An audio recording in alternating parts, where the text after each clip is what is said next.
This week's podcast is all about process. It doesn't matter if you're an employed mortgage broker or self-employed mortgage broker, having a well-structured process is key to your success.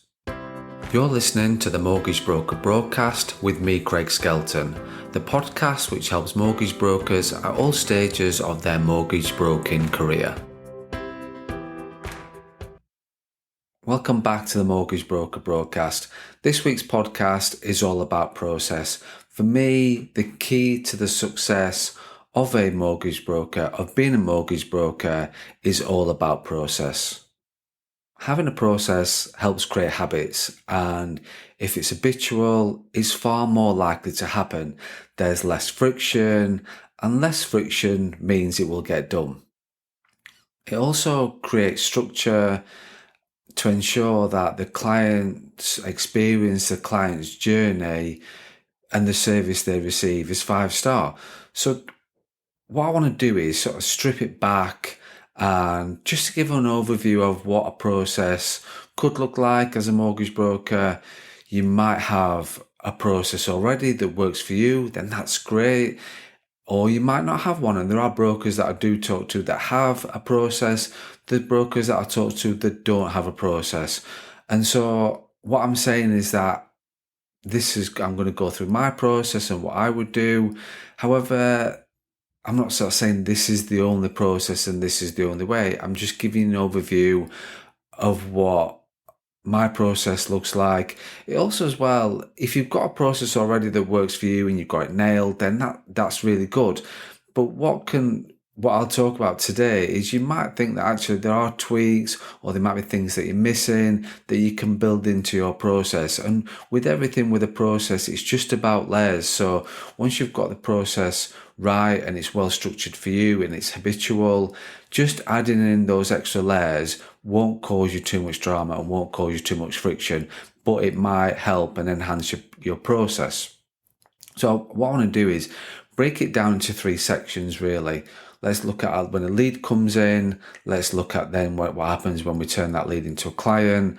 And then let's look at what happens sort of post-completion. So when you receive a lead, when that lead comes in, it doesn't really matter where that lead comes from.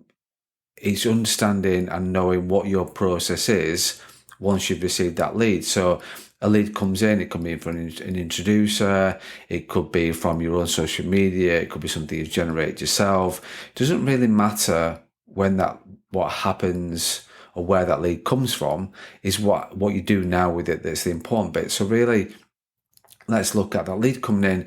You call that lead. Let's look first of all as what your process is if you're not able to contact that lead. So that lead comes in, you make your calls, you email them, you text them. What does that process like to make sure that you are following it up until you're told to F off, which is what I've talked about in other numerous podcasts. So if you don't get hold of them and you don't get them booked in at the first attempt, what is your follow-up process? Do you follow up, or do you just give it a couple of attempts, leave them alone, and think, well, they know where I am, they'll reach out to me when they need some advice? Or do you actually follow them up? And that, for me, is key, because you should be following it up until they tell you to F off, as I've said before. So what does your follow-up process look like? Are they into your CRM at this stage? So are they into your client management system at this stage? For me, I would say absolutely. That data needs to be in your CRM system, absolutely needs to be into your follow-up. And the thing with it, with regards to not getting them booked in, is that you still need to have that follow-up process, because you could still be marketing to those people who maybe something's happened. They might not now want to sort this out today. They might move on next week, sort it out a month later. But it's all about making sure that they reached out to you in the first place. So you want to make sure that when they are ready and when the time is right, they contact you. So what does your follow-up look like? How does it look into the CRM? Because like I say, you need to be following up on the lead if you don't get them booked in. What if you do get them booked in? What does your process look like from there? So do you use an online booking system like Calendly or Bookings or anything like that? Does that or is that automated? So does that client journey and that process is set up? So once they book in your diary, do they get an acknowledgement email? Do they get an email the day before and now before? So again, like I've said before, within this process, there are layers of process as well for different things. And that's something you've got to look at if you're using an automated booking system, because once it's set up and the people are into that process, it's set up and that's all automated for you, which will take out parts that you need to do and create less friction for you, and just means you've got more time to do the things you want to do. So yeah, so if you are using an online system, use it, get it set up right, and it will help structure your process. If you don't use an online system, then that's fine. It's like, what does your process look like from there? Think about, with regards to paraplanners, administrators, it's important to involve your paraplanner or your administrator, if you have one, at every part of your process, and they understand what the process is. So you agree with them from the start what your roles are, what that process looks like, what your roles are within that. So does it mean that if a lead comes in and you don't contact them, do then the administrator follow that up? Does your paraplanner follow that up? Or actually, is that down to you to follow that up? Agree that once, get your process and know that's the process nailed. So, like I say, if you do get them booked in and if you don't use an online system, what does that look like from your point of view? Do you send them a confirmation email at that point? Do you lay out what you need, documents you need at that point? Or do you do that further down the line? Do you also look at things like check my file? So like, would you get a check my file at this stage in the process? For me, I would say yes, as long as the client understands why they're doing it and the benefits to them. So that's fine. But what do they need to do preparation wise for your first appointment when you're going to go through the fact find? So what documents do you expect? Do you expect them to do a check my file? If you do, get that part of your process and explain to them. And like I said before, if they do get booked in, make sure that you're into your CRM system, your client management system at this stage, because this is all data that you need. So looked at point one, which is a lead and how that looks. What does it look like when that lead becomes a client? So you do get them booked in for a first appointment, you conduct the fact find, you do the first appointment.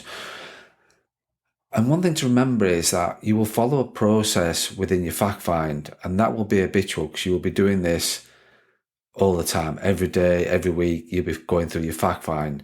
So that, if you look at this from a process point of view, that's process within a process, that you've got your fact find process, and make sure that's well structured as well, and making sure, and you will follow that because it's habitual because you've been doing it day in, day out. So it's the same thing with regards to the overall process, is that you do this day in, day out, it will just become habit forming and it's more likely to happen.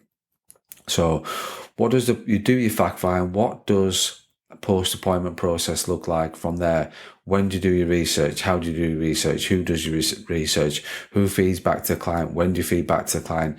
Think about what your process is. Think about this stage. And one thing to talk about and look at is under promise and over deliver. I know I talk about that in one of my frustrations. One thing that annoys me is over promising, under delivering. And so think about this at your stage, a part of your process. Think about under promising and over delivering. And what I mean by that is, part of your process, do your research after your fact find. You then say to your client, okay, I'll get back to you by Wednesday. If you then get back to them on Tuesday, is positive experience for that client. You're going above expectations, which is a good experience for them. What you don't want to happen is then come back to them Wednesday night, sort of saying, I've still not done research yet and I'll get back to you tomorrow. Or you don't contact them at all on Wednesday and then you get back to them Thursday. Don't be on the back foot. You need to be on the front foot with your process, when I get my words out right. So, done your fact find, done your research, done your sign up, all part of your process. What does case progression look like? When does that happen? How often does that happen? Who does that? So again, paraplanners, administrators, automated stuff, get it into your process. Protection as well at this stage. So think about, not necessarily at this stage, but when does it come into your process? Do you signpost protection in your first appointment and talk about it? You tell them that you talk about it later. Do you go full hog in your first appointment and get everything nailed from there? Just think about when you're going to go through clients' needs, priorities, shortfalls, budgets, all those sorts of things. Is that during your first appointment or is that post-offer? Find out what works for you. There's no right or wrong with this. Is find out what works for you in terms of your process, but make sure you get it as part of your process. So protection needs to be part of your process. Also as well, other third-party referrals to think about, such as estate planning, financial advice. When do they come into play? What we've already talked about is Check My File, which you should be utilising and generating income from. But the third-party referrals, such as estate planning, financial advice, have you got somebody you work with? Have you got somebody to refer to? If you haven't, talked about before, the importance of doing that. Make sure that is part of your process as well. And also as well, getting a review, because that needs to be part of your process. Done other podcasts on reviews. So I've talked about it before. We're not going to talk about it today, but just get reviews as part of your process. And then the last thing to look at is then post-completion. So what does post-completion process look like? Is it a case of see you in 2 years, see you in 5 years and no contact? I would say no. If you do not contact your client for the next 2-5 years, you will not have a successful mortgage broker business, because you are far more likely to lose that client if you don't have any contact with them and there's no contact strategy. So you need a process for your post-completion strategy. On the day they move in, do you send them an email? Is it a new homes card? Do you send them flowers? Do you send them a Just Eat voucher? That's something that I know some brokers do. What does that look like? What about referrals? When do those come into play? When do you ask for those? What part of your process is asking for referrals? Make sure that asking for referrals is part of your process. When do you sweep up the missed opportunities? So think about, you didn't get the protection, you haven't referred them to estate planning yet, you've not referred them to a financial advisor. We're not going to talk about the benefits of doing all those things or what those things bring, but having it as part of your process, you need to make sure that if you've not got that converted the first attempt, you need to have some sort of contact strategy or missed opportunity review, follow up as part of your process. That's key to what you're doing. So just think about what is your process for your contract strategy. And like I say, just wrapped around all this, I've talked about CRMs, I've talked about administrators, power planners.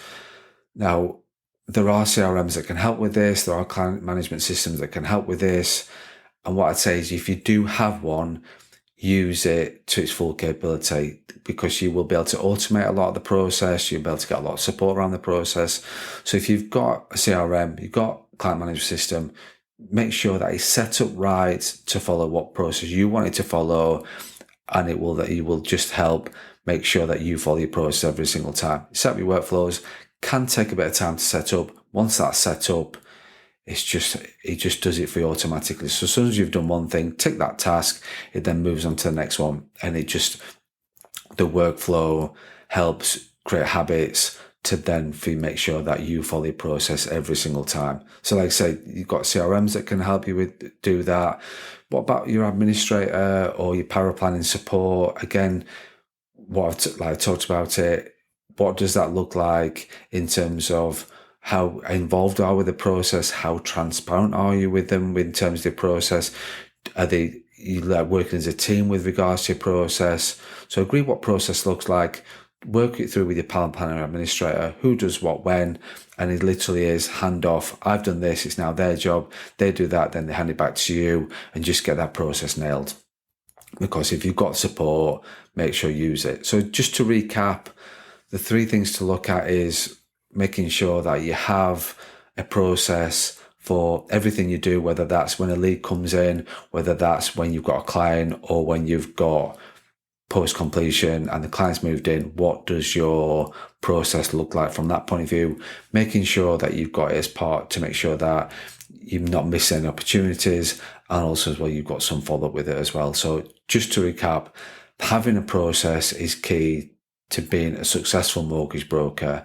It doesn't matter whether you're self-employed, employed, having a process, well-structured process that is nailed and habitual will make sure that you are a successful mortgage broker. Thank you for listening to the Mortgage Broker Broadcast, the podcast which helps mortgage brokers at all stages of their mortgage broking career. If you have any questions about this podcast or any topics you want us to discuss, or if you're interested in working with me further, then please get in touch.